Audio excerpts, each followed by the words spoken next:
Julius Caesar was assassinated by a group of senators on March 15th, 44 BCE, with this day eventually being known as the Ides of March. Due to Caesar recently being declared the dictator for life in Rome, many senators were alarmed as they saw it as a threat to the Republic and feared he was aiming to become a monarch. Led by senators Brutus, Cassius, and several others from both Caesar's inner circle and his political opposition, a conspiracy formed to eliminate him and restore the Republic. The conspirators lured Caesar to a Senate meeting at the Theater of Pompey, where he was scheduled to discuss political matters. The plotters, totaling over 60 senators, surrounded him, tricking him into thinking they were just greeting him. Suddenly, they drew daggers and began stabbing him, and he was struck 23 times, with the final blow, according to tradition, being delivered by Brutus, someone he trusted deeply, which led to Caesar's supposed last word, "Et tu, Brute," which translates to the question, "You too, Brutus?" Although the historical accuracy of this phrase is debated by many. Unfortunately for the senators, this assassination did not have the intended effect of restoring the Republic, and instead, it plunged Rome into a series of civil wars. Caesar's death marked the end of the Roman Republic and eventually paved the way for the rise of the Roman Empire. After his assassination, Caesar's supporters, notably Mark Antony and Octavian, who was Caesar's adopted heir, rallied against the conspirators, defeating them in battles over the coming years. Octavian would later emerge victorious, now going by the name Augustus, and he became the first Roman emperor, fundamentally reshaping Roman governance. Caesar's assassination remains one of history's most famous political killings, highlighting the complexities of the political world and betrayal. U.S. President Abraham Lincoln was assassinated by John Wilkes Booth, a Confederate sympathizer and well-known actor, on April 14, 1865, just days after the end of the American Civil War. The assassination took place at Ford's Theater in Washington, D.C., where Lincoln was attending a performance of Our American Cousin with his wife, Mary Todd Lincoln, and also two guests. Booth, who strongly opposed Lincoln's policies in the recent Union victory, saw this as an opportunity to strike a blow against the Union and reignite the Confederate cause. He devised a broader plot to decapitate the Union government by also targeting Vice President Andrew Johnson and Secretary of State William Seward, assigning co-conspirators Lewis Powell and George Atzerodt to carry out these attacks. Powell seriously wounded Seward in a violent attack at his home, but Atzerodt lost his nerve and failed to follow through on this mission to kill Vice President Johnson. During the play, Booth slipped into Lincoln's box, waited for a line that would elicit laughter, and then shot Lincoln in the back of the head. He shouted "Sic Semper Tyrannis," which translates to "thus always to tyrants," as he fled the scene, leaping onto the stage and escaping out the back door, though he broke his leg in the process. Lincoln was carried across the street to Peterson House, where he died the next morning, and his assassination plunged the nation into mourning. Booth was killed days later in a standoff with Union soldiers, and his surviving co-conspirators were eventually tried and executed. The assassination significantly impacted the Reconstruction era, as Lincoln's successor, Andrew Johnson, took a harsher stance towards the South, leading to continued tensions and also challenges in reunifying the nation.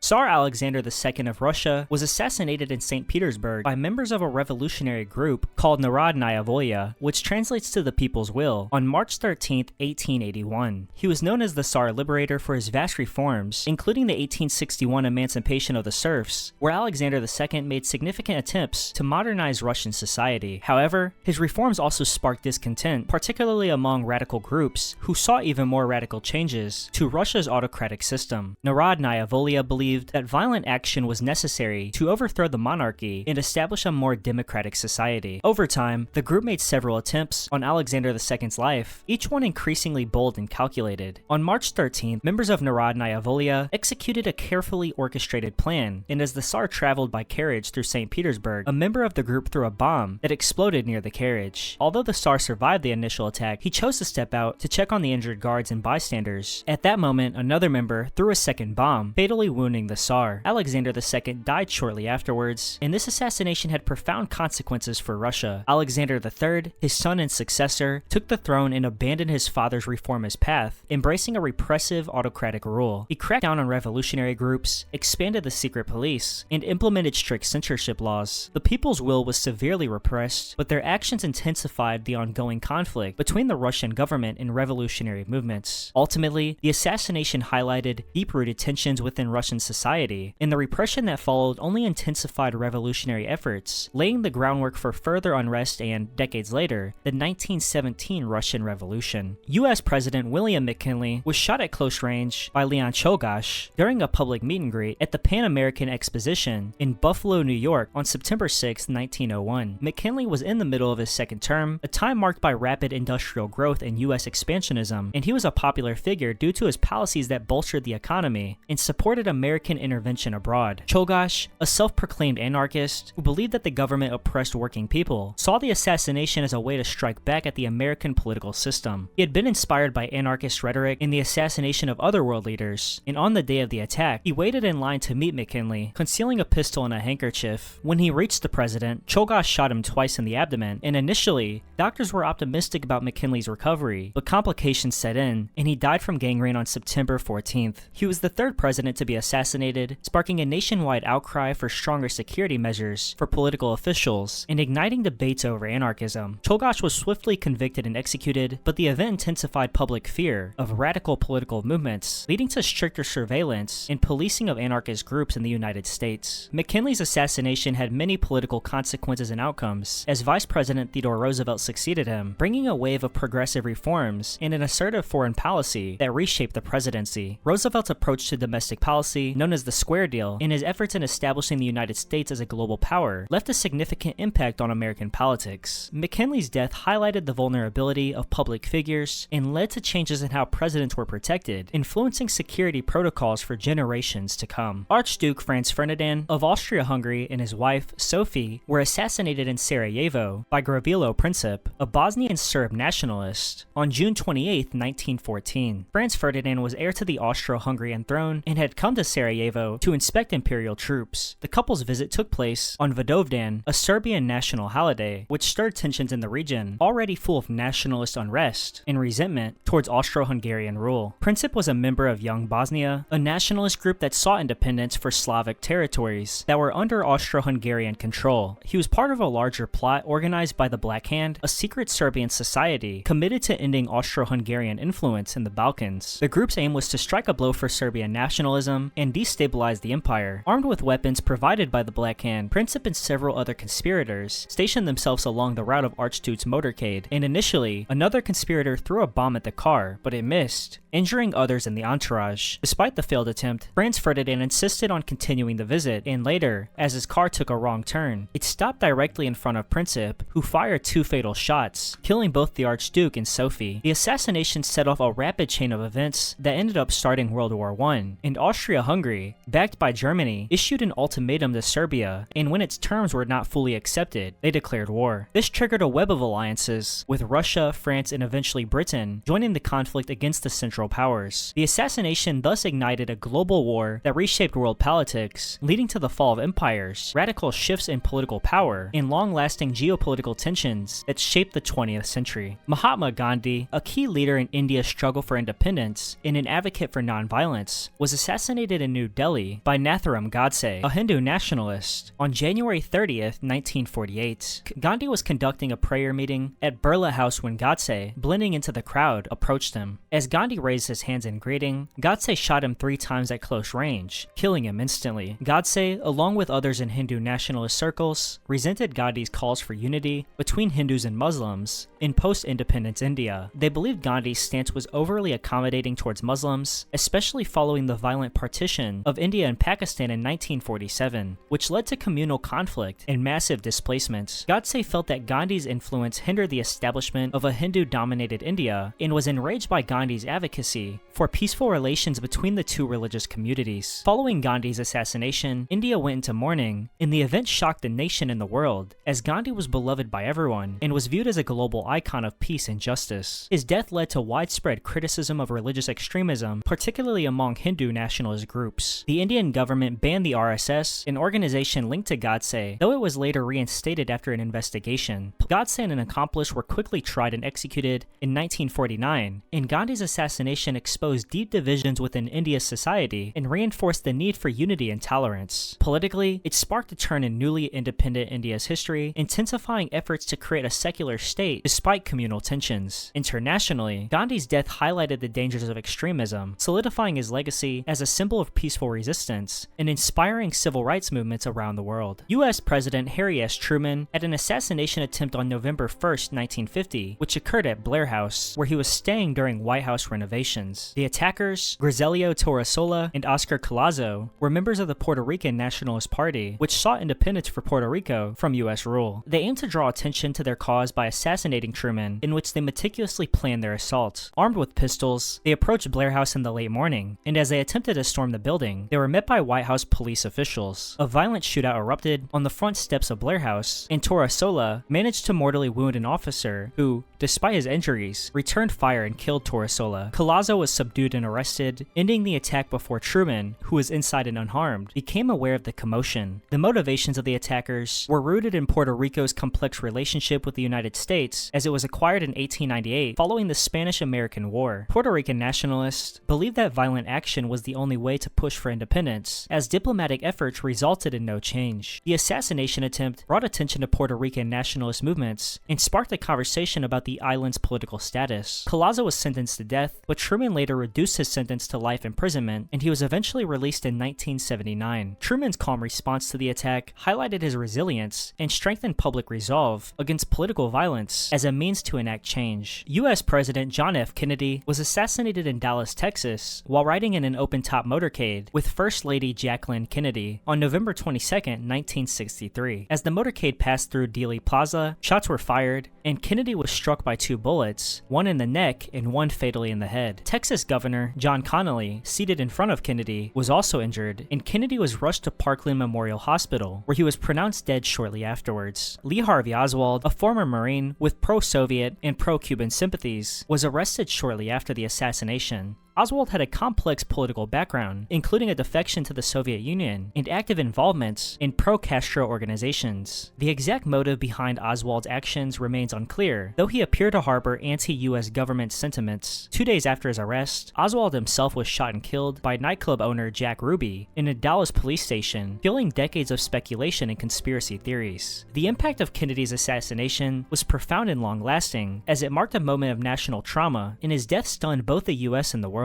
The official investigation, led by the Warren Commission, concluded that Oswald acted alone, though many Americans have questioned this finding. Kennedy's death led to increased security measures for future presidents, eventually leading to more comprehensive Secret Service protocols. His assassination also had significant political and cultural consequences, as it shifted the momentum of his legislative agenda, including civil rights, to his successor, Lyndon B. Johnson, who pushed forward landmark reforms in Kennedy's memory. The assassination marked the end of an era and profoundly influenced American culture. Malcolm X was assassinated on February 21, 1965, during a rally at the Audubon Ballroom in New York City. As Malcolm X prepared to address a crowd of supporters, members of the Nation of Islam, simply known as the NOI, a religious group Malcolm had previously been a part of, attacked him. Malcolm X had become increasingly critical of the NOI, particularly of its leader, Elijah Muhammad, and after leaving the organization in 1964, he founded his own group, the Muslim Mosque Incorporated, and began to advocate for a more global perspective on civil rights. His break from the NOI fueled tensions, leading to threats against his life. On the day of the assassination attempt, Malcolm was shot multiple times by multiple gunmen, resulting in his death. 3 members of the Nation of Islam, Thomas Hagen, Norman Butler, and Khalil Islam, were convicted of the murder. Hagen confessed to the killing, while Butler and Islam maintained their innocence, claiming they were falsely accused due to their association with the NOI. The motivations behind the assassination were rooted in the ideological schism between the Black Muslim community and Malcolm's rising prominence as a civil rights leader who challenged the status quo. The impact of Malcolm X's assassination was profound, drawing attention to issues of racial justice and inequality. His death sparked outrage within the African American community and among civil rights advocates, leading to increased support for his messages of empowerment and self-determination. In the years that followed, Malcolm X's legacy would grow, becoming a symbol of resistance against oppression and a key figure in the struggle for civil rights.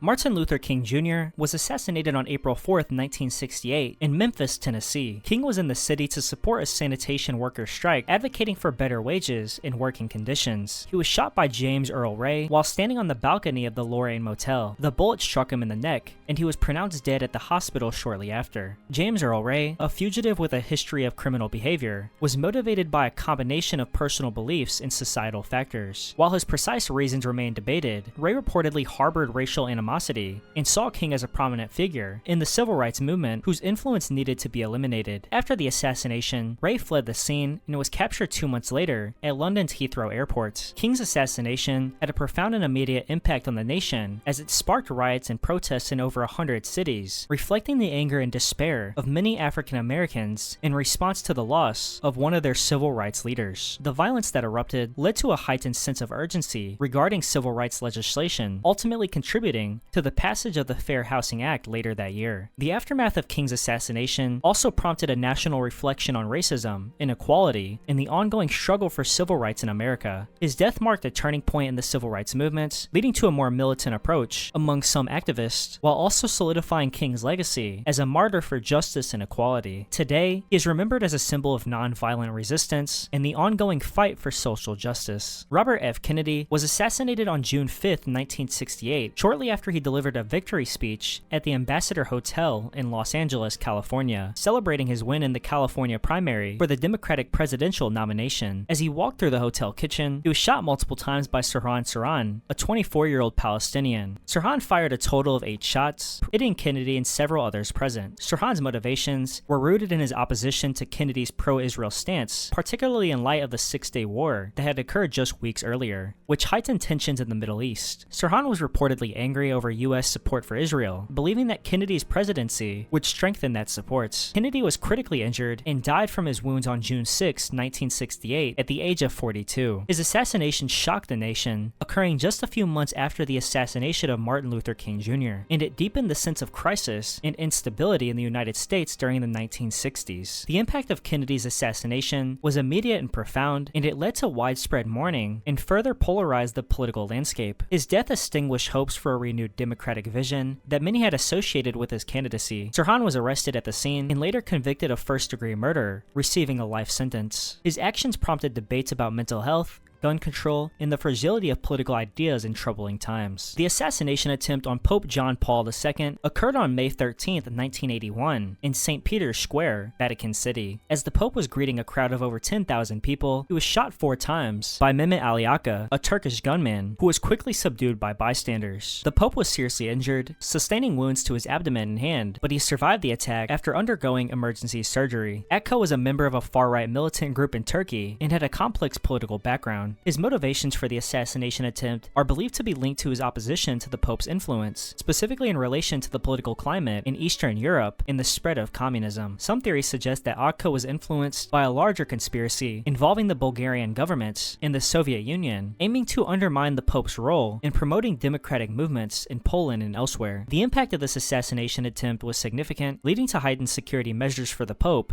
and increased awareness of the dangers faced by political and religious leaders. John Paul II's survival and recovery became a symbol of resilience, and he often referred to his near-death experience as a moment of divine intervention. Following the attempt on his life, the Pope became even more active in promoting peace and reconciliation, and he visited Aka in prison, expressing forgiveness. The event also sparked discussions about violence in political discourse and the intersection of religion and politics. Ultimately, the assassination attempt solidified John Paul II's legacy as a pivotal figure in the struggle for human rights and global peace, with his actions influencing numerous movements around the world. The assassination attempt on British Prime Minister Margaret Thatcher occurred on October 12, 1984, when the Provisional Irish Republican Army, known as the IRA, targeted her in an attack known as the Brighton Hotel bombing. The IRA had long sought to end British rule in Northern Ireland and viewed Thatcher as a key opponent. The attack took place during the Conservative Party conference at the Grand Hotel in Brighton, where Thatcher was staying. A bomb, concealed in a van and detonated by IRA member Patrick McGee, exploded in the hotel at around 2:54 a.m. Thatcher narrowly escaped injury as she had just left the suite where the explosion occurred. However, the bombing killed 5 people, including members of her cabinet, and injured many others. The IRA aimed to destabilize the British government, send a message to Thatcher, and demonstrate their capacity to strike at the heart of British politics. The attack was a part of a larger campaign of violence aimed at gaining political concessions from the British government. The aftermath of the assassination attempt had significant political repercussions, and while Thatcher's survival arrival strengthened her resolve, the attack prompted increased security measures for government officials and intensified the government's crackdown on the IRA. The bombing also drew attention to the ongoing conflict in Northern Ireland, shaping public discourse around terrorism and national security. Ultimately, Thatcher's leadership style remained unchanged as she continued to advocate for her policies with renewed strength, emphasizing resilience in the face of terrorism. The assassination attempt on Benazir Bhutto, the former Prime Minister of Pakistan, occurred on October 18, 2007, during her return to Karachi after an 8-year exile. Bhutto was welcomed by thousands of supporters who celebrated her return, and as her convoy traveled through the city, 2 suicide bombers attacked, detonating explosives that killed approximately 150 people and injured many others, including Bhutto. Miraculously, she survived this initial attack, but was later assassinated in a second attack on December 27, 2007. The attackers were believed to be affiliated with extremist groups linked to Al-Qaeda and the Taliban, which opposed Bhutto's return to power and her secular policies. Her attempts to revive her political career posed a threat to the Islamist agenda in Pakistan, particularly her advocacy for women's rights and her efforts to combat terrorism. The assassination attempt highlighted the intense political turmoil in Pakistan, where religious extremism was on the rise. The impact of the October bombing was significant, leading to increased security for Bhutto and heightened concerns about political violence in Pakistan. The assassination attempt solidified her status as a martyr for democracy, and her supporters rallied around her cause, amplifying calls for democratic reform and the fight against extremism. Following her assassination in December, widespread protests erupted across Pakistan, leading to political instability. Bhutto's death was a critical turning point in Pakistan's political landscape, influencing the elections that followed and prompting international attention towards the fragility of democracy in the region. Her legacy continues to inspire many in Pakistan and beyond, as she is remembered for her courage of commitment to democratic values. US President Donald Trump survived an assassination attempt during a campaign rally in Butler, Pennsylvania on July 13, 2024. The attacker, Thomas Matthew Crooks, a 20-year-old from Bethel Park, fired an AR-15 style rifle from a nearby rooftop, hitting Trump in the upper right ear. Crooks's gunfire also resulted in the death of one audience member and injured 2 others. Following the attack, Secret Service agents quickly neutralized the shooter, killing him on sight, and the motivations behind Crooks's actions remain unclear. But the attack came during a heated political climate in the lead up to the 2024 presidential election, with rising tensions and divisive rhetoric in American politics. This incident marked a significant security lapse for the Secret Service, drawing immediate criticism and calls for accountability. The director of the Secret Service, Kimberly Cheadle, faced demands for resignation, eventually stepping down the day after testifying before Congress. In the aftermath, President Joe Biden condemned the violence and ordered an independent review of the security measures in place for major political figures. The attempt sparked discussions on political rhetoric and safety, leading to calls for enhanced security for candidates, including the implementation of bulletproof glass at outdoor events. Trump's public appearance 2 days later at the Republican National Convention, bandaged in defiance, was widely covered and became emblematic of the chaotic political atmosphere. This event highlighted not only the threats faced by political figures, but also the broader implications of political violence in the United States. Thank you very much for watching this video, and if you learned something, make sure to leave a like, comment down below your thoughts on anything I discussed in this video, and subscribe if you would like to see more videos like this one. Thank you again, and goodbye.